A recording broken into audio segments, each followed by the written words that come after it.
At the dawn of the electrical age, best friends Ollie, Benny, and Jinshen are more worried about unraveling the mystery of the fire-spewing gargoyle haunting the night skies above their bustling western city than the street lamps lighting their way. When a local electrical pioneer becomes the monster's next target, the 12-year-old boys enlist the help of a knowledgeable newspaper publisher to sort out the secret of the flying menace.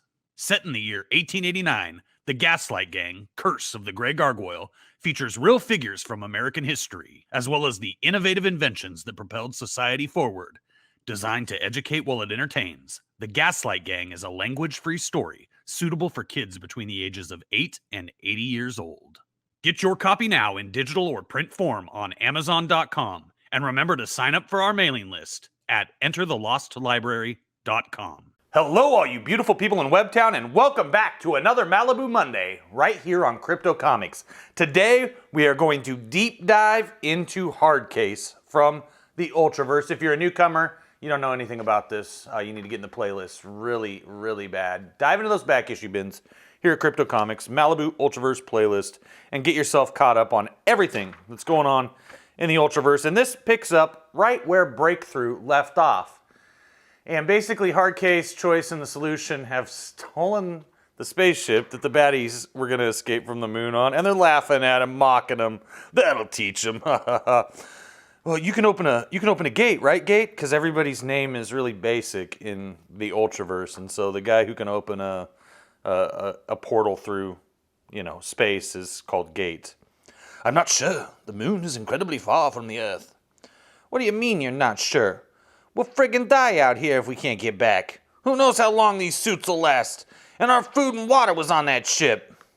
Rex, can you read us? We lost our ship. Rex, can you hear us? Answer, damn it. And Rex Mundi, the man who is not a man, says, I hear you, but I can't help you. You failed to obtain the object, and you lost your ship in the process. I can't send another to get you. You son of a... Your radios will no longer reach me as of now. Bleep! I really like the way this panel's laid out. There. Now where were we? Oh yes, we were talking about Choice. Yeah, well, we have to get her back before conditioning wears down, and I'm afraid that's already starting to happen. I understand, but getting her by force is too risky and attracts media attention. Especially after her recent exploits with that tidal wave and the Amber Hunt crisis. That's the Breakthrough crossover. But Rex, you've always been able to make things happen. Don't forget your place, Dixon. I made your company what it is today. Without my help, you'd be nothing. Our major impediment is Hardcase, and all my attempts to eliminate him have failed. This does not please me. But don't worry, their luck is about to run out. Okay, so basically, what this next run... This is interesting. His hand opens up and becomes a monitor, which he can see. See, he's the man who's not a man. And what exactly is he? I don't exactly know yet. We haven't found out yet what's up with Rex Mundi. We are going to find out, hopefully, in the future as we continue these Malibu Mondays here on Crypto Comics. But as I was saying, mainly, I was not too thrilled with much of what was going on in this next installment of Hardcase as the story continues. But the ship blew up, by the way, and she has these weird flashbacks. Okay, this is very interesting. These are by the way, okay, so, hold on. The ship blows up right here. Rex does it. But this is the villains. See, that was the good guys. The ship blew up, and then this is the villains, and they're stranded, they don't know where. And then these are mental images from her mind when the spaceship blew up and they were all hurtled out into space in their suits. Somehow she managed to miraculously survive. And she has these flashbacks of Vietnam. She's just like, it's just going to come into play, okay? Because what this run is all about is Choice's origin. And it's actually really good. Oh, they all happen to survive. Oh, what luck, right? Oh, we're just going to fly back to Earth. Okay, let's fly back to Earth. Far below the Earth, under vast wastes of snow, the alternate smiles. Her chosen have... This is the alternate. Also known as Regina, which means... It means queen. We'll get into it. Her chosen have survived their first test of fire against her eternal foe, and she is happy. While the object on the moon could not be taken, the information it gave has answered a lot of questions. She contemplates what the next move must be, for it is certain her enemy will also be plotting something, and she must always stay ahead. So she closes her eyes and begins to plan. Meanwhile, Rex Mundi, far below the earth, under fathoms of ocean depths, Rex Mundi smiles also. Hardcase and his companions are finally dead. It's just a matter of time before he confirms this fact.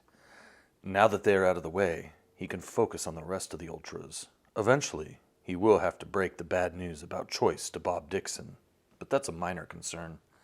Suddenly, his Los Angeles access point notifies him of something entering the Maglev shaft. It's coming toward his central base. He commands the view screens to show him the intruder. At first, he doesn't recognize it.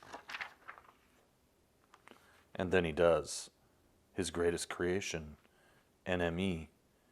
It must have reconstructed itself and is coming home for further repairs. You're going to have to look at previous issues of Hardcase to understand all this. This is the mechanical android robot thing that killed Hardcase's first superpowered team, the squad. He was the lone survivor. Rex Mundi grins. It's been a wonderful day. The annoying Hardcase has finally been killed. And now he has the means to destroy the rest of the Ultras once and for all. Tom, I'm beginning to remember who I am. What? When did this happen? I think it was the encounter with the entity that jarred my mind. My memories started coming back after the explosion. This is good news. Let's go inside, get you cleaned up, and you can tell me what you remember. It's all jumbled, but it's a beginning. Now what? These cases are full of money. Looks like some kind of note. It says, Hardcase, now you know where your powers came from. Here's the money I promised you both. For answers to Choice's origin, your best bet is the Aladdin base at Groom Lake. Signed, Regina. Not that place again. Do you want to go there? Yes, if it helps. Okay. He's so stuck on himself. I kind of like it. You were wrong. Prime's coming back. Prime is coming back on Malibu Mondays. Crypto Comics. We're going to find out what that new suit is all about. This one is interesting for this fact right here. There's something I've been meaning to tell you, but it's been hard for me to do. I've been feeling guilty about what happened and kept pulling off saying anything to you.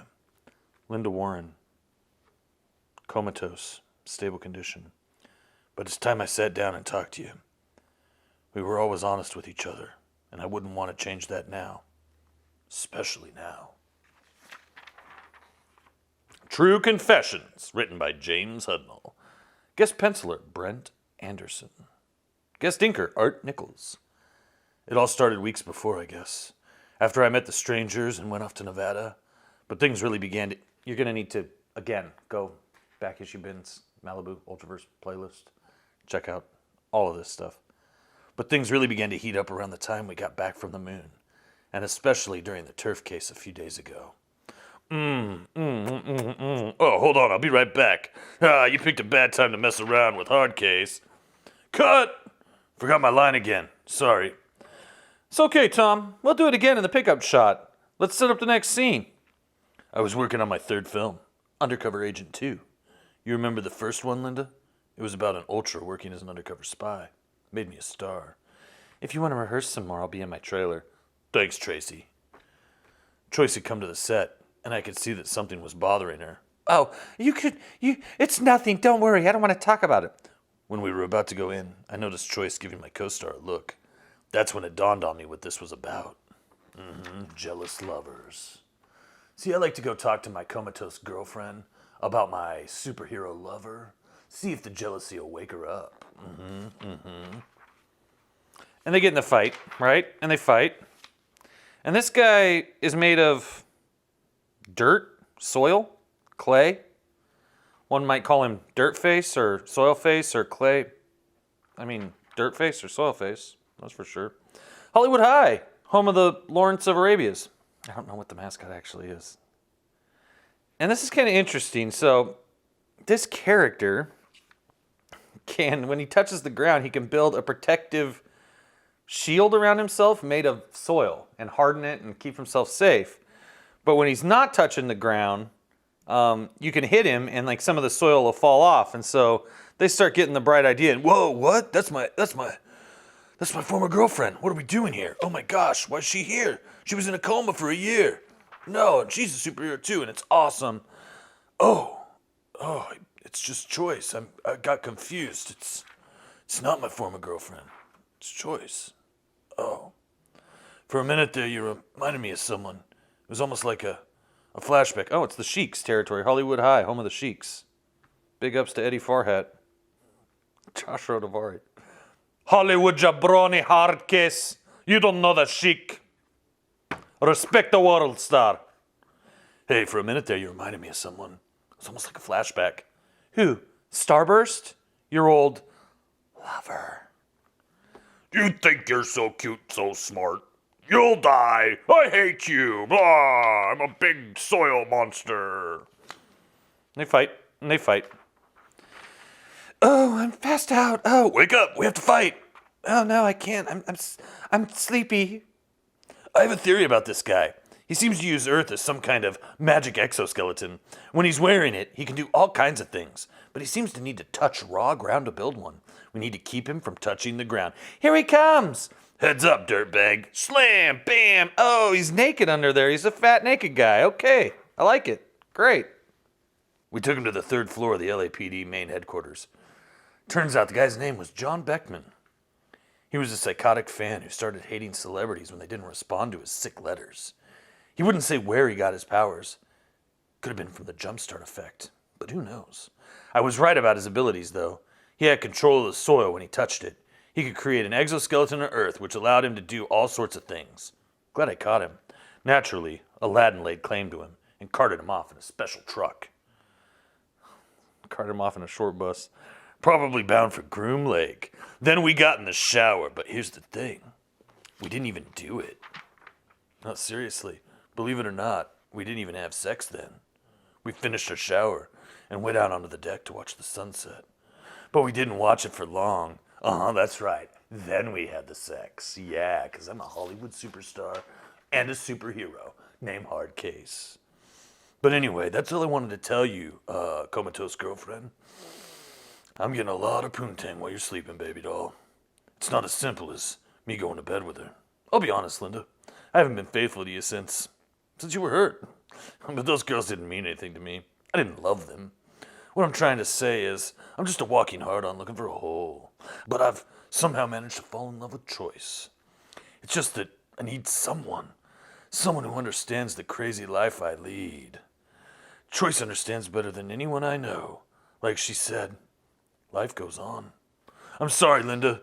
I hope you'll forgive me if you ever wake up for immediately abandoning you for a bevy of different beautiful women who were eager to spend the night with me because I'm a Hollywood celebrity and a superhero.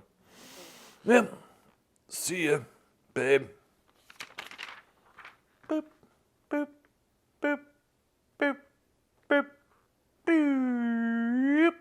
She's sad. Even though she's comatose, she still weeps. She weeps for the love in her heart.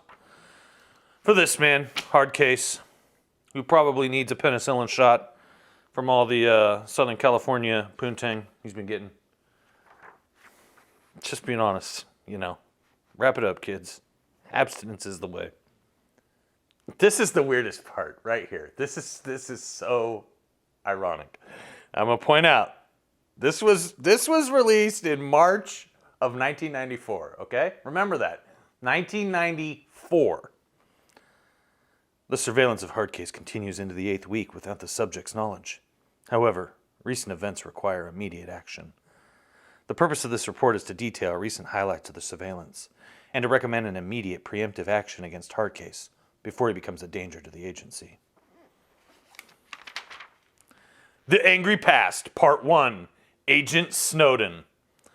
So, Agent Snowden is spying illegally on Hardcase. What? Really? Agent Snowden is spying illegally on Hardcase. Who'd have thought? The reason for a preemptive strike will become more clear over the course of this report. let us begin at the point of his return from the moon several weeks ago. So you see, like, this continues to play off of everything that happened in Breakthrough, which I think is very smart. And they didn't give us enough in the Breakthrough 2-issue miniseries to really make us hold on, though, I don't feel. I don't know what happened on the moon. I read the whole damn thing. You watched me read the whole damn thing. Do you know what really happened on the moon? I don't really know. And I think that they should have made it make sense much more and given us a bigger breadcrumb to follow, so that people want to hold on more. And I think the Ultraverse could have done itself a real favor there. And so he's monitoring him, and this is literally just a recap of like all the stuff that's happened. That place again. Do you want to go there? Groom Lake, Regina, remember? Yes, if it helps. Okay. As I noted in my earlier report, Hardcase and Choice seemed ready to revisit our Groom Lake facility. The place was put on yellow alert. But instead, Mr. Hawk chose to first deal with matters of his career. You guys are going to regret that! He's just recording some dialogue. The next day, he was looping dialogue for Hardcase the movie. There is not a Hardcase the movie, but I do believe that there is a music video that they made featuring Hardcase. Maybe? There's some interesting stuff that happened with Malibu, and I'm still sorting through it all. And it's one of those interesting, forgotten universes that people don't even talk about nowadays, other than on Crypto Comics Malibu Mondays. The following day, he was doing interviews and was a guest on a late-night talk show. The following night, he was a presenter at an awards dinner. And the winner is the Screen Actors Awards. And all the while, these delays seemed to gnaw at his relationship with Choice, threatening to tear it apart. Tom, I thought you were going to help me. I will, but I have a career, I can't just drop everything to chase down some rumor that may or may not be true. If it wasn't for the money and the body and the power and the fame, I'd leave.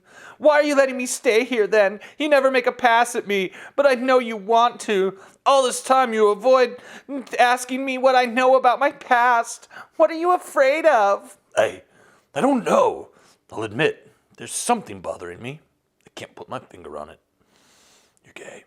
Whatever the reason, I have a lot of work to do, and I can't let it go. We'll have to make this trip later. What's bothering you? Is it something about me? Yes, you don't have a penis. No, you're not a gay man. No, I mean, at least I don't think so. Maybe it's just guilt I'm carrying over Linda, my ex. You can't keep holding on to her, Tom. She'll probably never recover. Let's drop it, okay? Weeks passed, and Hardcase was engaged in filming his next movie, Undercover Agent 2. It was around this time. See, we already saw it. See? Look, and he visits Linda, stops the soil monster man. And now we finally get into Choice here, so this is interesting. Sometimes in dreams, sometimes the memories are triggered by something I hear or see around me. But it's still jumbled and some doesn't make sense. My earliest memory is somewhere in Vietnam. I'm just a little girl. I'm standing in a village somewhere, and everyone around me is dead. The place is burning, and the smell of scorched flesh fills the air. I'm crying, calling out to my father, who I only know from an old tattered photo. An old woman comes up to me and offers to take me to safety. She tells me the soldiers are coming back and we have to get away. But this is where I'm confused, because I remember my mother and father now. We lived in Chico, California. Around the same age as when I was supposed to be in Vietnam. I'm celebrating Christmas with my parents. Wait a minute. Did you say Chico? Yes. Is something wrong? I love that show, Chico and the Man. That's where I went to my first gay club. I love that show, Chico and the Man. And they also have a great little taco place there in Chico. It's really good. Anyway, keep going. Well, my memories are all jumbled. Like I've led two lives. On one hand, I remember being an orphan in Vietnam. On the other, the only daughter in a happy family in America. But the memories of Vietnam are stronger. I especially remember a horrible journey across the sea in the hold of a ship. It was crammed with people, all huddled together in a foul air that smelled of fear, sweat, and urine. Yum! It smelled of thick, frothy robes of beaded urine. We were practically swimming through those thick, frothy robes of beaded urine to come to America to find a dream. But we had no idea what awaited us. And then I remember a series of foster homes. For some reason, they couldn't find my father.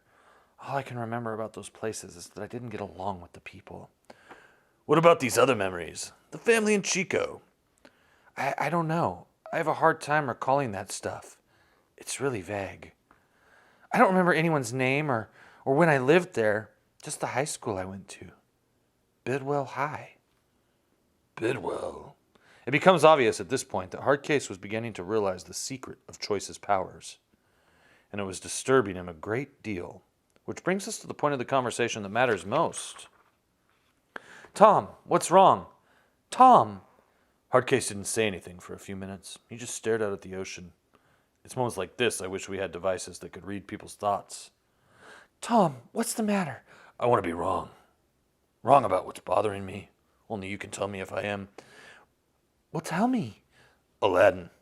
What do you have to do with them? Nothing. What makes you think I do?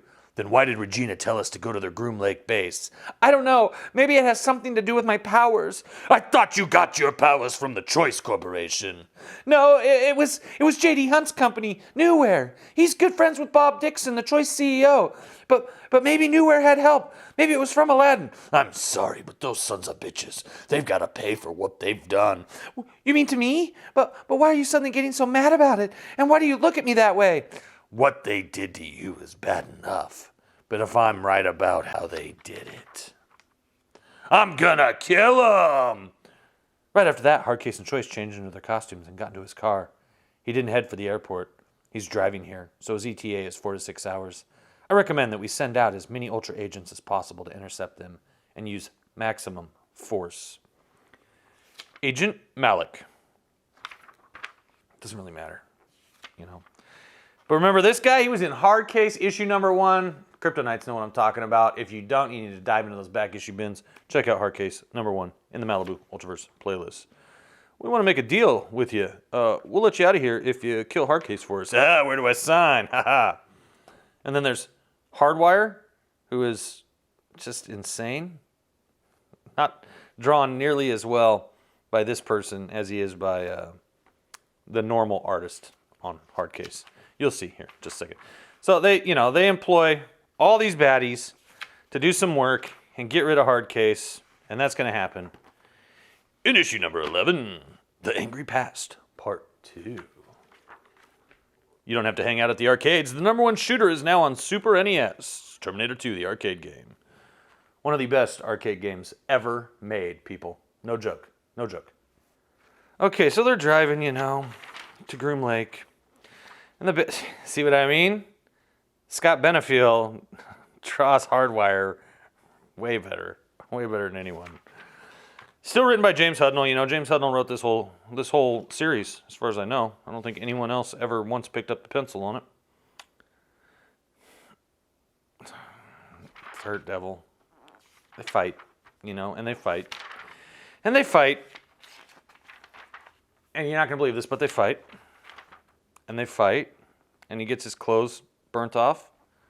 This is Foxfire, but this is not the same Foxfire we're going to talk about in the future on Crypto Comics as we continue through the Malibu universe. There will be another Foxfire that shows up. I love this character. I love this character. These guys are great. But they just fight, and they fight, and they fight. And they fight. And she flies. Okay, follow me. They fly. And guess what? You're not going to believe this, but they're going to fight some more. I know, right? Hard to believe. Issue number 12, the anniversary issue. Nice cover, right? I like it. Still down here. Angry Past Part 3. And they fight, They're just going to continue to fight. The artwork, the color palette gets very interesting here. This is great. Head Knocker and Hardwire. I like it. Are you crazy, Snowden? Those two were the most sane of all the Ultras we have in confinement. We let the others free and all hell will break loose. And what do you think will happen if Hardcase gets here and finds out the truth about Choice?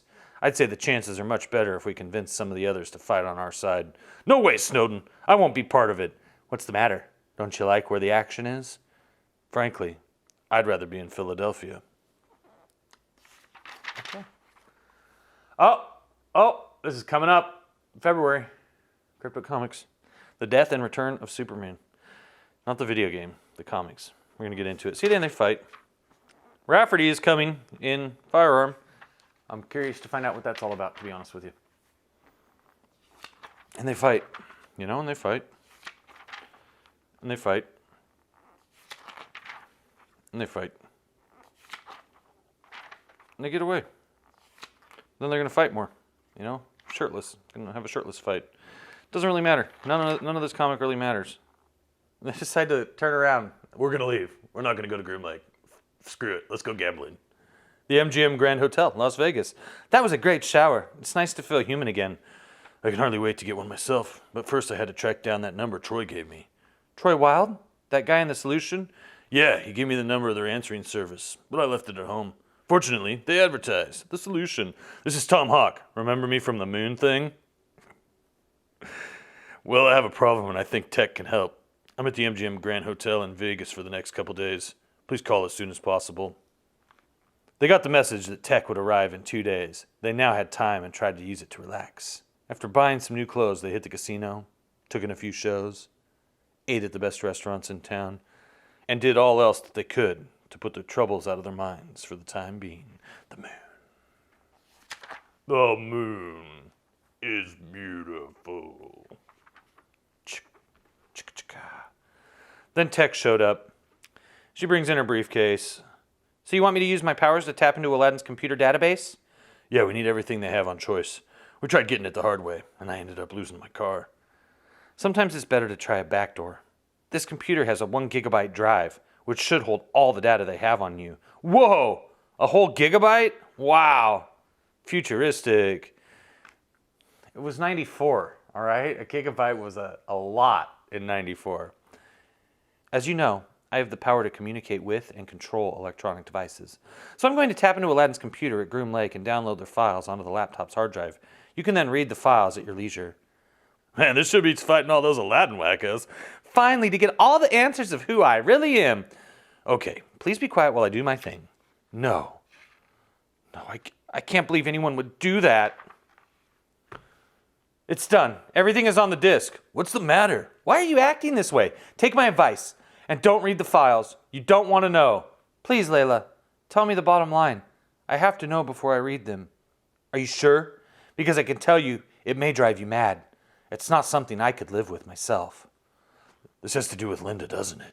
Starburst. My comatose girlfriend, who I've been cheating on regularly since she fell into that coma with a bevy of beautiful women from the Playboy Mansion. Yes, I'm sorry. Your brain isn't entirely yours, Choice. They cut out part of your brain. Then they took part of Linda Warren's brain, the part that controlled her powers, and implanted that section into the area of your brain that they had removed. What? That is insane, and I love it. And it leads me right into Hardcase issue number 13. And let me tell you about issue number 13. Beautiful people in Webtown. This is the final issue we are going to cover today. In this deep dive into Hardcase from Malibu Comics, part of the Ultraverse.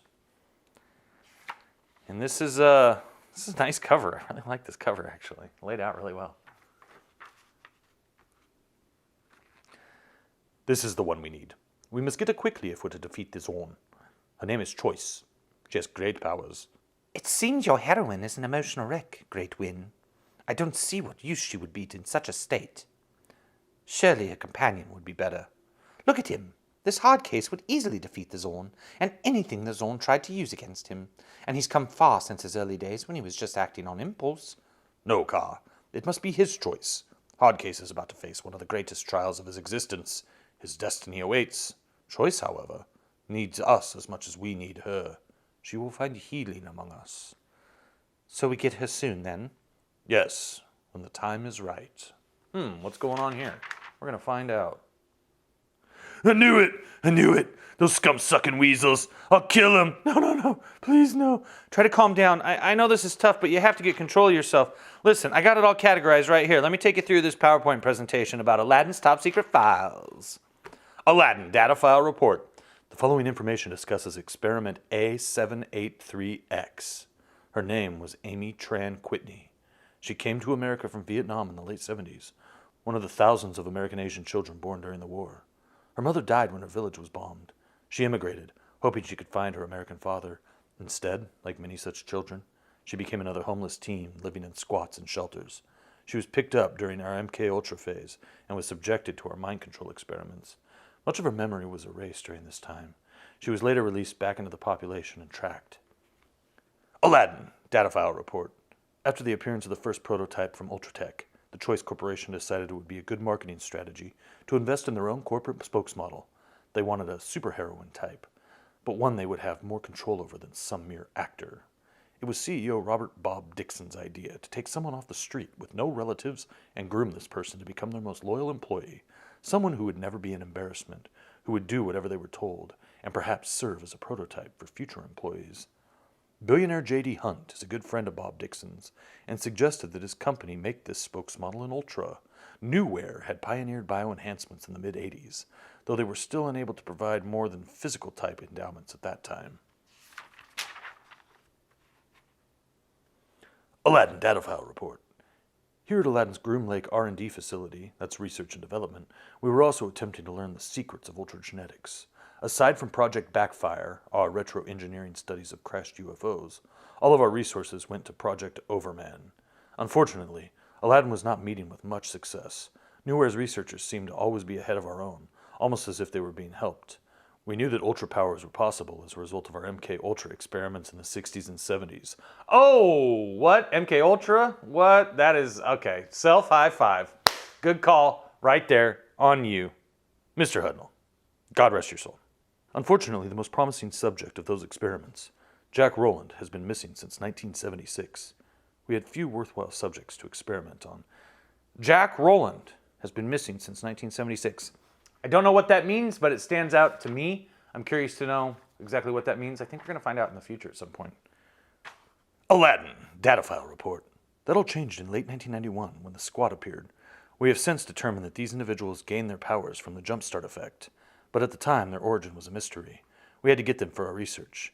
The team consisted of Tom Hawk, aka Hardcase, Linda Warren, aka Starburst, Jamal Blass, aka DJ Blast, and Carlos Jimenez, aka Forza. Aladdin tried to recruit them in the first week of March 1992 after 6 months of extensive surveillance, but they were unwilling to join our organization. Plans for their capture were formalized, but became unnecessary. On March 10th, 1992, they were attacked and defeated by an unknown creature.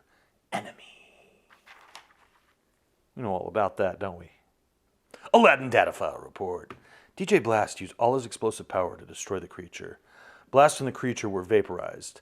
Thus, we were unable to obtain any useful samples. However, Forza was apparently not dead, but merely unconscious. His mind had created enough of a field to protect him from the explosion. We found his body half a mile from the site and took it to Groom Lake. He never recovered consciousness and soon died. So we preserved his brain and other organs for study. We soon discovered what portion of his brain controlled his powers and were able to crudely duplicate them. An agreement was made between Newware and Aladdin that information would be exchanged if our resources were pooled to create the first bioenhanced Ultra. Several of our old MK Ultra subjects were rounded up, including Amy Tran Whitney. Bob Dixon, who was to obtain the finished subject, chose Whitney because she had a racial blend that would make her attractive as a model. Cosmetic surgery to the eyes to remove the epicanthic fold was the only visible change made. We felt her previous exposure to our brainwashing experiments would make her a valuable commodity. Cut them eyelids. Look more Western. That's true. That still happens. They do that. Over there in the Orient. Trying to look like they're from the Occident. While Hardcase was away shooting his first movie, Undercover Agent, we obtained Linda Warren from the coma ward. We only had her removed for 48 hours, which gave us time to fly her to Groom Lake, remove the ultra center of her brain, and return her to the coma ward in Los Angeles. The staff of the hospital was paid to keep the secret and was warned of the consequences of talking. With both Linda Warren's and Carlos Jimenez's brain tissue, we were able to develop a wetware implant that would give our subject ultra powers. No time was wasted in getting away. Because this was early in our development, we removed sections of Whitney's brain to accommodate the implantation of the wetware. This is no longer necessary. The wetware consisted of brain tissue from Linda Warren, merged with biochips and cells from Carlos Jimenez's brain samples. The biochips served as an interface that dampened the powers after an hour. The powers reactivated after 2 hours. She has to verbally name the powers to use them. We placed such limitations on her so she could be captured if she ever went rogue. These abilities were based on the powers of Starburst and Forza, with the added enhancement of ultra strength and enhanced senses. After she recovered from the operations, the testing began. Her powers operated smoothly. The scientists were elated. The computers ran 24 hours a day, collating and processing the data. We knew we had broken through an invisible wall, and all the secrets of the gods were in our grasp. Choice, as she was now called, was educated into believing she was an employee of her master's corporation. Her past was erased. We inserted a backdoor routine in her mind to allow us to access her when we needed. Unfortunately, we were never able to utilize it. When we were confident that we had run through all the tests needed, Choice was released into the care of Bob Dixon. He dressed her in a costume she was to be conditioned to always wear. Unbeknownst to Dixon, we kept both of them under surveillance. We discovered to no surprise that in addition to using her as a corporate spokesmodel, he kept her as his mistress, to use and abuse as he so desired. He must have been inspired by J.D. Hunt's android plaything, Candy. From The Strangers, you can check out The Strangers in the back issue bins. Ultraverse, Malibu, playlist. Strangers issue number 1. And the Strangers lead up to the breakthrough. Only Dixon's sexual antics were much more perverse. We believe this is what led to the problems that followed. At first, she was a raging success. Her ads gained high marks in viewer popularity polls. They used her for their entire line of products, from soda to shampoo. Their marketing plan was to introduce her in commercials, but not reveal that she was really an Ultra. Then, after a year of ads, they would stage some public crisis that she would come in and solve. Her popularity would shoot through the roof, and they would have a powerful marketing tool at their disposal for decades to come. Bow chicka bow, that Lustra shampoo. It's the one you want to choose. Problems with the conditioning started to develop over time. She would mumble names in her sleep that she wasn't supposed to know, like her Vietnamese mother's and Linda Warren's parents. She began to refuse Bob Dixon's advances, or claim she didn't feel like being in a commercial. Because of her dangerous powers, they felt it necessary to relocate her to another country for reconditioning. She was sent to a remote facility in Brazil, but before they could perform any tests, she escaped and made her way back to Los Angeles. Wow. It's since been assumed that the dormant memories of Linda Warren led Choice to Hardcase. Somehow, Hardcase subconsciously picked up on Choice's similarity to Starburst in the way she talked, walked, and acted. He let her stay with him, and he became her protector. They had several interesting adventures together, including an attack on our Groom Lake facility with the Strangers. As of this report, they're still living together, though there has been some tension in the relationship regarding Hardcase's procrastination in helping her rediscover her past. They eventually consummated the relationship after several months. Hardcase was no 90s man in the past, having enjoyed many sexual liaisons with women. A 90s man? I don't know that expression. That's new to me. However, with Choice, he was hesitant for a long time to encourage any romance between them. Again, we believed he sensed, perhaps subconsciously, that Choice was in some way linked to Linda Warren, his former fiancée. If he should ever discover this fact, the agency must have him killed immediately, as he will pose an enormous threat to our security. He is already on a recommended for termination list, as is Choice, whom we now classify as an experiment that failed. My God, I knew they were evil, but I never would have thought they were this sick. I got 2 brains. I'm sorry, Amy. God, I wish there was something I could do. Is it time yet? Almost. Give them a few moments. I swear to you, somehow, I'm going to make them pay. Don't worry, I'll help you. Thanks, Layla, for helping us. Your help means a lot to us. It's the least I could do. If you want the solution to help in any way, just say the word. The wetware in my head is the end result of those experiments. I felt sick when I read the files. Your help means a lot to me, to both of us. In a way, we're sisters now. Really? I couldn't ask for a better sister. I feel the same way about you. Yay! Wait a minute. Yay! I'm free. Free to be something other than what they made me. Revenge could never be this sweet. Wow, she recovered quickly. Troy, Amy, are you okay? It's weird. I just felt something strange like... No. What's happening to me? I'm disappearing. Choice! Amy! Neil deGrasse Tyson just sucked you into the universe. Welcome, Choice. Welcome to Zarenia, your new home. What? To be continued. And it is continued. But we're not going to get into it because we've already been talking about Hardcase for like 45 freaking minutes now. But we finally have the origin of Choice, and I could not be happier about that because it took a bit to get to this point.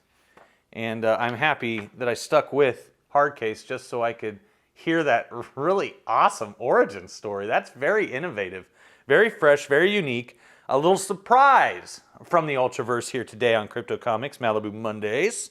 And I'm going to be back next Monday with another deep dive on the Ultraverse. But in between now and then, we got other comic book reviews and read-throughs to do right here on Crypto Comics. So if you enjoyed this extensive look at Hardcase, please support your boy Crypto. Go over to Amazon.com and pick up my book, The Young Barbarians. It's a totally awesome fantasy adventure filled with magic and mystery. You're going to love it. While you're there, check out the other books from the Lost Library, including Gaslight Gang, Curse of the Grey Gargoyle, and Destination Genesis.